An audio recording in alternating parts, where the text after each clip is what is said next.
What is up, YouTube? A poor man's guide to Yu-Gi-Oh! Here. If you are unfamiliar with this channel, what we do on this channel is we break down top tier decks that you can make for under $100. You're not required to have any of these cards. The $100 will cover your main deck and your extra deck and occasionally even the side deck. So today the top tier deck that we are breaking down is Burning Abyss. Burning Abyss is, it used to be a super duper expensive deck, but it's kind of gone down in price given the fact that the ban list just hates that deck.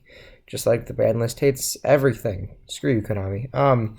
But to start things off, we have one of the Barbar, which is just really good for just recycling stuff and doing damage to your opponent, which is just like burn damage, straightforward, and it's 1700 attack, so it's like, and it looks cool. It's like a big thing with spike robot ball things. Okay, it sounded bad. But next up we have one Seer. Seer got hit. We're only gonna run it at 1, even though it is at 2. It's just really good for recycling itself, as all these cards are. And for special summoning stuff from the graveyard, which is what you want to get your stuff in. Like, the main weakness of this deck is probably Abyss Dweller, because it just like shuts down your plays. That's why you have the dark holes in here. Next, we have 2 Cogna, really good for just the spell and trap card stuff. Next, we have, this card is newer, it's in Breakers of Shadow, I believe. 2 for the Fiendish Rhino Warrior. It's a rare in the set. It's like $1, honestly. It's not that hard to get. It's really great for Burning Abyss. It really helped when they got hit by the ban list now that this has come out. All this stuff is relatively cheap. It's in like $1 to $2 range. The only super expensive one is the, here we go. The Rubik, because it's a tuner, so just so you can get out your Virgils. Next, we have one Libic, good for just negating effects, like a mini effect veiler, all that fun stuff. We've got one Alich, one of the dragons, Draghig. I like this dragon. 2 of the Farfa, just for just vanishing stuff. 1 Graph, because it is at 1. This deck was really good when it was at 3, obviously. Graph is just good for overall play power, just reusing stuff and getting stuff up from the deck. 1 Tour Guide, this got hit also, obviously. This is just amazing for your Xyz plays, which is like, all these are level 3s, because you want to do all these rank 3 plays. 3 Scarm, because it's really good it's got pretty solid defense, and L2 Search. 3 Crane, just because rank 3 plays all the time. All of the days with the rank 3s. 2 of the Rubik, really expensive. Not really expensive, sorry. Probably like a $10 card now. It's gone down a little bit. It's your tuner. It's what you want to try to get at the most. Pretty solid defense.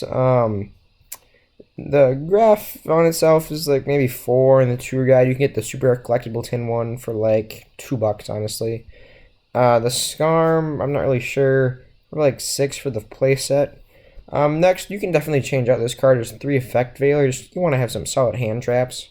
Right now, in terms of like overall price, we're sitting around $40. Let's just say 40. If you add the effect veilers in, we're probably about 50-ish. Most people have effect veilers, but like I said, you're not required to have any of these cards. Next to the Dark Hole, just to get rid of the annoying Abyss Dweller, because it's just, or anything that stops just graveyard stuff.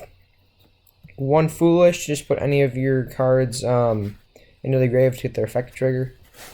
3 Mistaken Arrests, really, really good card, certainly against Monarch, so I would like to main deck this card. It's maybe $3 or $4 a pop, so you get the play set for like $9. 3 MST, it's MST, most people have it, but if you don't, again, it's like $1. 3 Chalice, just for like negating stuff, and even boosting your own monsters, which is kind of helpful.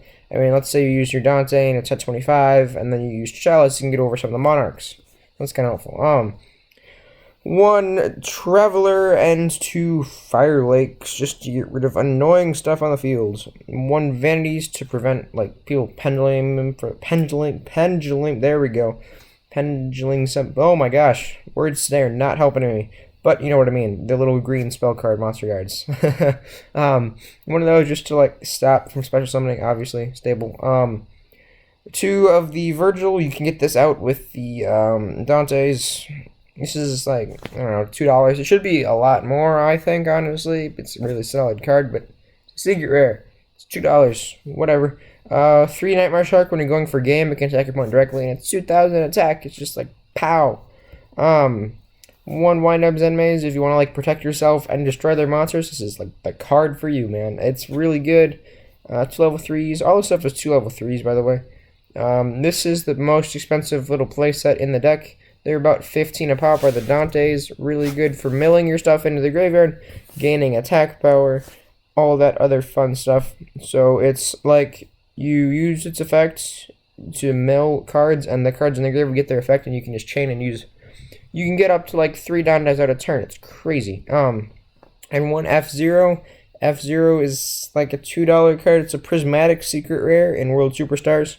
Really good. It's 2 non-numbered monsters, and you overlay them together, and it just like disrupts all of their plays. It's so annoying. I would know I played against it so many times.